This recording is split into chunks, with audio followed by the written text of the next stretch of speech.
Well, first off, I'd like to wish everybody here, all of our fans and supporters and friends out there who we don't have an opportunity to see at this time of the year, very happy holiday season. This is probably the last time I'll have any opportunity to express that. I think this is a joyous time for your family, and I hope everybody has a great holiday season. Practice has gone fairly well. Today the players had really good intensity, mental focus, and for the most part we have done a pretty good job in that regard. Yesterday was a little bit sloppy, but I think when you practice 7 days in a row, and the reason we do that is we want to condense the time that the players are here so they have a little bit more time off to be at home, to spend with their families for Christmas, as well as maybe the time over break. So, but they kind of get that. They understand that. They understand why we do what we do, and they've responded very well. You know, we have a high standard of expectations here for how we want to do things to try to be the best that we can be, and every player's got to understand that and understand that your destiny and your future lies in what you're willing to put into and the choices and decisions you're willing to make, you know, moving forward from this time on. And you know, some people can do that, some people can't, and it'll be interesting to see how our guys do it and how we can get them to do it. And I think that'll be a real key to how well we play in a game against a very, very good team. Every time I stand up here, I try to convince everybody what a great team Washington has, and they are a very, very, very good football team on both sides of the ball, and special teams are very well coached. They've got good schemes. They've got good players. So this is going to be a real tough game for us. This is by far the best team we played against all year long. You know, tomorrow we move practice up, and that's strictly so the players have more travel time to get home, so they can extend their vacation time a little bit and spend several days home with their family for Christmas. From an injury standpoint, everybody was back at practice today, so you know, Keith Holcomb practiced today, Cam Robinson practiced today, so that was. We got some guys that are nicked up, but nobody that couldn't go out there and practice and get their turns. Start on the left with Rainer. How has the importance of the slot cornerback position changed over the years, and especially with the proliferation of spread offenses? And how was that position viewed maybe before the advent of these spread offenses? I don't. Star position. The star position. Well, I think that the star position has transitioned to an every down position. I think I remember the time, maybe when I was back at the Cleveland Browns, which I don't know, maybe it's longer than maybe I want to remember it to be, but where that was really kind of a guy that's played specialty down, probably third down and 2 minute. And it wasn't that you really played maybe one team like the Houston Oilers were a run and shoot team, so you would play nickel or dime almost the whole game. So you were looking for a guy that was a good cover guy and really could get you off the field on third down. But now I think with most people running this style of offense, and probably 80% of our snaps are played in nickel. And I'm talking about first and second down snaps now, not just third down snaps. So that guy has to be a much more complete player. He's got to be a bigger guy. He's got to be a good tackler. He's got to be a good cover guy. So he's got to have some corner attributes because he's going to cover a receiver in the slot. But he's also got to be a guy that has some safety type attributes, that's big and physical and can play the run, set the edge for you sometimes, and be a really good tackler, because really his position is an outside linebacker for all practical purposes. I mean, we call him star because if you put our defense up, the Sam would be doing the same thing as the star. There's just some things Sam you would never ask to do on a wide receiver. So that's why the position's named star. So it has changed quite dramatically in the last, 10, 15 years. Yeah, I just want to ask you what you've seen on film from Washington quarterback Jake Browning, and what kind of athlete is he in terms of playing with his legs? Well, he's a really good athlete. He's got quickness. He's got pocket presence. He extends a lot of plays. He can run. He's athletic enough to run, and this guy is a really, really good player. He's accurate throwing the ball. Gets the ball out of his hand quickly, and does a really good job of executing their offense. So this will be one of the best quarterbacks we played against all year. Back over here there. I know you've been busy. I don't know if you've seen, you get 6 former players elected to the Pro Bowl. Just wondered your thoughts on that. Oh, I think it's great. I really didn't see it. So, I mean, not that I don't think what you guys do is important, but I just don't have a lot of time to read the paper this time. I don't do the internet, as you well know, and I don't watch TV much. So, who are they? I'd like to know. I feel great. Julio, Dante, CJ, Landon, and Pa. Yeah, it's great. I think it's fantastic. I mean, I'm so happy that, we try to do a good job of helping our players develop here so they're more ready to play in the league. And we've had some awfully good players. Every one of those guys are really, really good players. And I'm really excited for them and their families. They did a fantastic job here for us. And to see them get recognized now in the league as one of the top players, is, I think, fantastic for them. And I'm really proud of them and really happy for them.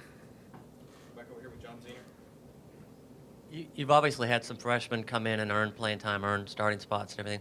Is there a common denominator from some of those guys that kind of separates them, makes them, maybe it's maturity, whatever, that kind of makes them ready to play? Well, I think you probably hit it right there. I think some guys are more ready to play than others. I think some positions are easier to play than others. Probably the offensive line being the most difficult, and Cam Robinson, and then Jonah this year being able to play that position at tackle speaks volumes for sort of the maturity that they had to be able to be responsible to do their job. I think the biggest thing that incoming players have to understand is the guys that can focus on development and really have it in their mind that they have to learn and grow to be able to be college football players are the guys that come in with the right mindset so that they can transition into being a college football player. I think the guys that kind of think that they're just going to come right in and because they've been good and had success that that's just naturally going to happen for them. I think those guys struggle a little bit because they're not really focused on what they need to do to be a complete player at their position, and I think that's really the key for a guy being able to play early as a college player. Now, is that maturity? I guess we could call it a lot of things. But I guess what I would say is mature competitors usually understand what they have to do to be able to go play well, and they're willing to put the time and the work in to get there. So maybe it's not maturity as a person as much as it is maturity as a competitor. Back over here to Tony. What would you say to a player that asked you to sit out the bowl game to protect his NFL career in the future? Well, I don't answer hypothetical questions, so, you're asking me a hypothetical question, but I will say this. I think when we created the playoff, which all you wanted to do, and all you wanted to make it 4 teams, and now all you want to make it 8 teams, and then pretty soon all you guys are going to want to make it 16 teams. And the only focus is on the playoffs. But when we all started this, however many years ago it was, I said that you're going to diminish the importance of other bowl games in college football, which has happened. That has happened. All anybody talks about is the playoffs. We have a whole bunch of other bowl games that, people don't think are all that important. So if you don't think it's important, all of a sudden some players don't think it's important. So you can't really blame the players. We created this. Okay, we created this. It used to be to go to the Rose Bowl was like when you played in the Big Ten, that was the ultimate of any experience that you could ever have. If you played in the SEC, going to the Sugar Bowl was that same thing. If you played in the Big 12, it was going to the Orange Bowl. So those things don't exist anymore. We have a playoff. Everybody's interested in the playoff. Nobody's interested in anything else. So now that that's trickled down to players, how can you blame the players for that? I can't blame the players for that. I think what every player has to decide, and what I would say to every player, is I think every player probably benefits from playing really, really well. All right, so I think when you play in big games and you play really, really well, I think that enhances your value as a player. That's what I think.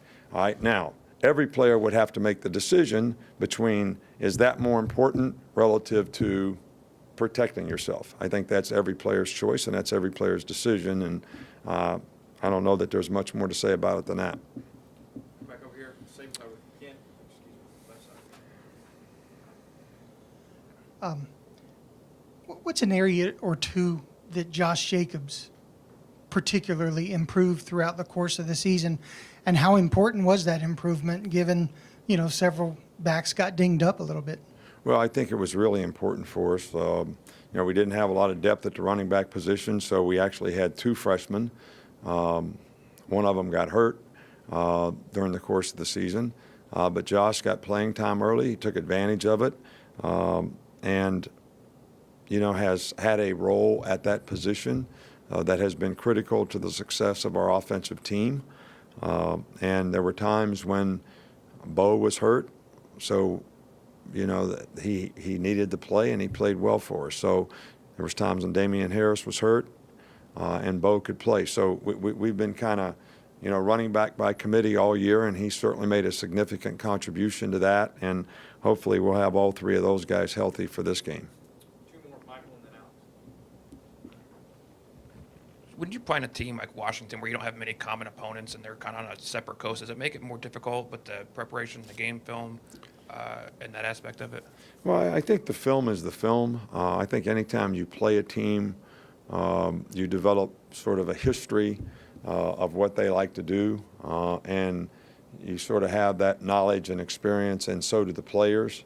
And I think when you play somebody that's not a common opponent that you've never played before, the film is the film. So there's a lot more research that you do, but there's a lot more to learn, because you're not starting from, okay, we played these guys every other year for the last 10 years. We kind of know what they like to do. There's none of that. So you're kind of teaching the players from scratch, and you're kind of learning it from scratch. And I think when you have extra time, when you play in these kind of games, when you play opponents that you haven't played before, that's probably helpful to the players. Wrap up here with Alex. Just kind of quickly, we saw our Darius out there working a little bit with the quarterbacks. Can you kind of explain, is there any reason with that? And Working with the who? he was throwing passes and, Well, he used to be a quarterback. He didn't. He was. There is no reason for that. I mean, he's got a pulled muscle, and he's limited in practice. So I don't know of any reason for it. And if we had a reason for it, do you think I would tell you? I mean, where do you guys come up with this? I'm doing everything I can not to say bad words on the holiday season. And I did want to ask you about Washington's secondary. What's your take on kind of? Well, they're really good. They do a great job of. They break on the ball. They're ball hawking. They have lots of interceptions, which I think always tells you guys have good ball judgment, good ball skills, and people can break on the ball, and they do a really good job of that. They play a lot of middle of the field close type coverages, and their guys do a really good job of executing, kind of Seattle Seahawk-like, very similar to the way they play in the secondary, and their guys break on the ball and do a really good job. Thanks, Coach.